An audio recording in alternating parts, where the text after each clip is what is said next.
స్వామియే శరణమయ్యప్ప. Hello guys, welcome to ధర్మశాస్త్ర సిరీస్.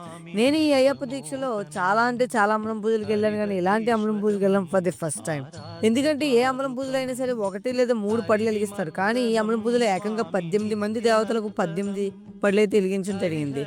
మ్యాటర్ ఏంటంటే అనకాపల్లి గౌరపాలెం కర్రివారి వీధిలో భవ్య శ్రీ డెవలపర్స్ కాండ్రేగుల నాయుడు గారి ఇంటి దగ్గర ఆయన పూజ పెట్టుకోవడం జరిగింది. ఆ పూజలో 18 మంది దేవతలకు 18 పళ్ళు ఎలిగించారు. చూడడానికి నాకు మా స్వామికైతే 2 కళ్ళు చాలలేదు. ఒకసారి ఎలా జరిగిందో, ఎంత బాగా జరిగిందో మీరే చూసేయండి.